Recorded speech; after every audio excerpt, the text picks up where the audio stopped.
आज ओडिशार 42टी विधानसभा निर्वाचन मंडली रे मतदान पाई प्रस्तुति चूड़ांत। तो चलो देखा संपूर्ण अपडेट कौन रही। लोकसभा निर्वाचन सप्तम पर्याय मतदान पाई निर्वाचन आयोग प्रस्तुति कर सारी। बिहार, चंडीगढ़, हिमाचल प्रदेश, झारखंड, ओडिशा, पंजाब, उत्तर प्रदेश और पश्चिमबंग समेत 8टी राज्य केन्द्रशासित अंचल 57टी लोकसभा आसन में मतदान होगाकू जाउछि। ओडिशा विधानसभा अवशिष्ट 42टी विधानसभा आसन पाई मध्य एका संगे मतदान हेबो। एथिसहित गत मास 19 तारिख आरंभ होई 6टी पर्याय और 486टी लोकसभा आसन पूर्व हो सारी मतदान को मिसाई विश्वर सर्वबृहत पोलिंग माराथन शेष हेबो। पूर्वर 28टी राज्य और केन्द्रशासित अंचल और 486टी लोकसभा आसन पर मतदान सुरुखुर और शांतिपूर्ण ढंग से हो सारी। जून 4 तारिख में भोट गणति हेबो। तो चलो देखिए परवर्ती अपडेट कौन रही। आउ 3 दिन हिट वेव सतर्क रहा परामर्श देले एसआरसी। तो चलो देखा संपूर्ण अपडेट कौन रही। पाणीपाग विभाग आकलन अनुसार राज्य में आउ 3 दिन हिट वेव जारी रहिबो। हिट वेव नहीं सतर्क कले एसआरसी सत्यव्रत साहू। 3 तारिख पर्यंत पश्चिम और केन्द्र अंचल में हिट वेव रहिबो। हिट वेव लगी पीक आवर रे बाहर को न बाहर परामर्श दि जाउछि। दिन 11 ରୁ 3टा पर्यंत खरारे काम न करिया पई मना करा जाइछि। खरारे काम कराइले आईन अनुसार कार्यानुष्ठान नियाजिबो। एपटे ग्रीष्म प्रवाह कारण लू रे ओडिशा रे 41 जन लोकंकर मृत्यु होइथिबार सूचना रहिछि। सुंदरगढ़ रे 17, संबलपुर रे 8, झारसुगुड़ा रे 7, बलांगीर रे 6 और राज्यर आउ किछि स्थान रे ग्रीष्म प्रवाह जोगु लोकंकर जीवन जाइछि। वर्तमान सुंदरगढ़ जिल्लार विभिन्न मेडिकल रे 30 रु अधिक लोक मेडिकल रे चिकित्सा हेउछन्ति। सुंदरगढ़ मृत्युवरण करथिबा 17 जनक मध्यरु केवल राउरकेला सरकारी मेडिकल रे 12 जनकर मृत्यु घटिछि। तो चलो देखा परवर्ती अपडेट कौन रही। केंद्रीय सरकारी कर्मचारी आसिला खुशी खबर। 25 लाख को बढ़िला ग्राच्युटी सीमा। तो चलो देखा संपूर्ण अपडेट कौन रही। केंद्र सरकार निज कर्मचारी को एक बड़ उपहार देइछन्ति। किछि दिन पूर्वे महंगा भत्ता 4% बढ़ाया पर सरकार एवं ग्राच्युटी राशि वृद्धि करिसेंति। आपन को कहि रखुछु जे सरकार अवसर नेउथवा कर्मचारी को ग्राच्युटी को 25% वृद्धि करिसेंति। 2024 में 30 तारिख ऑफिस सर्कुलर अनुसार अवसर ग्राच्युटी सर्वोच्च सीमा 20 लाख रु 25 लाख टंका को वृद्धि करा जाइछे। यह 2024 जनवरी पहिला रु कार्यकारी हेबो। पूर्वर 2024 एप्रिल 30 रे समान घोषणा करा जाइथिले मध्य मे 7 तारिख रे याकु स्थगित रखा जाइथिला। ग्राच्युटी हेउछि कर्मचारी को क्रमागत 5 वर्ष किंबा ताठारु अधिक समय पई सेवा प्रदान करिया पई नियुक्तिदाता द्वारा प्रदान करा जाउथवा एक लाभ योजना। पेमेंट ऑफ ग्राच्युटी एक्ट 1972 अनुसार यदि कौनसी कर्मचारी कौनसी संस्थारे अति कम रे 5 वर्ष पर्यंत निरंतर भाव कार्य करती तेरे तांकु ग्राच्युटी मिल पारिबो। तो चलो देखा परवर्ती अपडेट कौन रही। प्रत्येक महिला को मिलिबो 3 लाख टंका। जल्दी करंतु आवेदन। चलो देखा संपूर्ण अपडेट कौन रही। जनसाधारण कार्यकारी होइथिबा अनेक योजना मध्यरु एही योजना अन्यतम। केंद्रर महिला विकास निगम एही योजनार परिचालना करुछि। एही योजना महिला को आत्मनिर्भर कराइबारे सहायक होइथाय। विशेषकर महिला व्यवसायी को एही योजना अनुसार सुविधा प्रदान करा जाउछि। एभली योजना माध्यम सरकार महिला व्यवसायी को 3 लाख टंका बिना कोनोसी सुधरे जोगाई देउछन्ति। ग्रामांचल महिला चाषी माने मध्य एही योजना रे शामिल होई परिबे। नियम अनुसार एही ऋण टंका फेरस्त मध्य करिवाको पड़िबो। एही योजना रे महिला को केवल ऋण जोगाई दिया जाउ नाही बरং एही योजना रे कौनसी निर्दिष्ट व्यवसाय करने को चाहूथवा महिला को तालीम मध्य प्रदान करा जाउछि। एथिपई आवेदनकारी को कौनसी बंधक रखिया को पड़िबो नाही। ऋण पाई बैंक कौनसी शुल्क मध्य आदाय करि परिबे नाही। एही योजना रे शामिल हेबाको हेले परिवार आय 1,50,000 किंबा ताठारु कम हेबा आवश्यक। तेबे भिन्नक्षम महिला क्षेत्र में आय सीमा निर्धारण करिनांती केंद्र सरकार। सेही भली आवेदनकारी बयस 18 रु 55 वर्ष बयस मध्य होइथिबा आवश्यक। एही योजना रे शामिल हेबाको केतेक निर्दिष्ट दस्तावेज आवश्यकता रहुछि।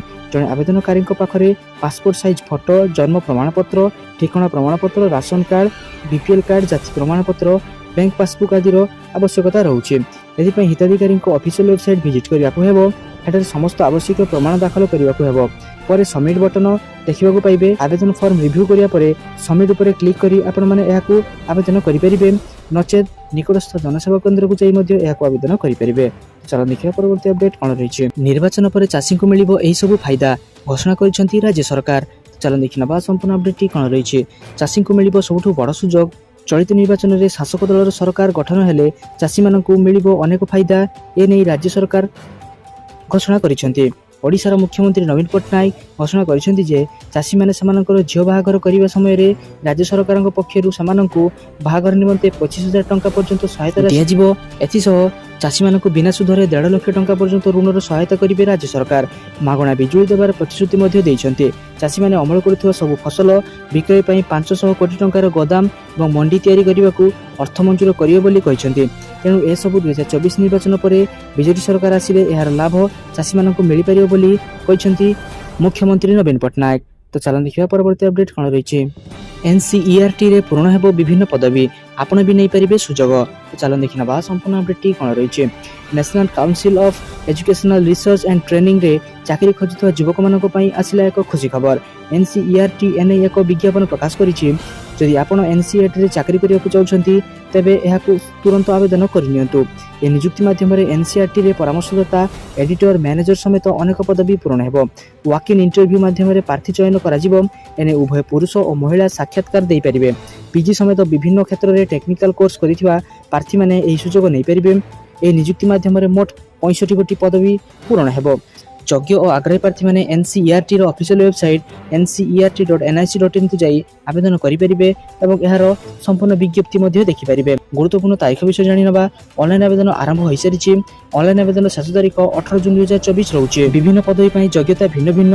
ତେବେ କମ୍ପ୍ୟୁଟର ସାଇନ୍ସରେ master, multimedia, fine art, journalism ଭଳି ଯୋଗ୍ୟତା ଆବଶ୍ୟକ ରହିଛି। ଅଧିକ ଜାଣିବା ପାଇଁ ଆପଣମାନେ ଏହାର ବିଜ୍ଞପ୍ତି ଦେଖିପାରିବେ। ତ ବୟସ ସୀମା ବିଷୟରେ ଜାଣିନେବା। ସର୍ବାଧିକ ବୟସ 45 ବର୍ଷ ରହିଛି। ଅଧିକ ଜାଣିବା ପାଇଁ ଆପଣମାନେ ଏହାର ଅଫିସିଆଲ ୱେବସାଇଟକୁ ଯାଇ ଏହାର ବିଜ୍ଞପ୍ତି ଦେଖିପାରିବେ। ପ୍ରାର୍ଥୀମାନଙ୍କୁ ନିର୍ଦ୍ଦିଷ୍ଟ ତାରିଖରେ ସାକ୍ଷାତକାର ପାଇଁ ରିପୋର୍ଟ କରିବାକୁ ପଡ଼ିବ ଏବଂ ସକାଳ 9ଟା ସୁଦ୍ଧା ସର୍ବଶେଷ ରିପୋର୍ଟ କରିବାକୁ ପଡ଼ିବ।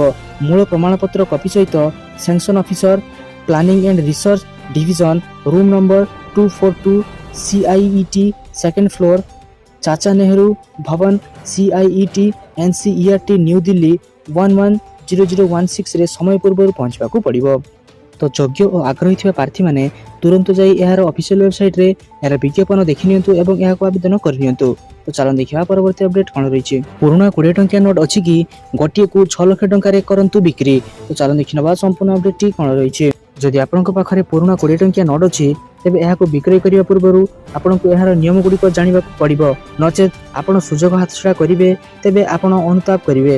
ତେବେ ଯଦି 20 ଟଙ୍କିଆ ନୋଟ୍ର ସିରିଆଲ ନମ୍ବର 786 ରହିଛି ତେବେ ଆପଣ ହୋଇପାରିବେ ଲକ୍ଷପତି।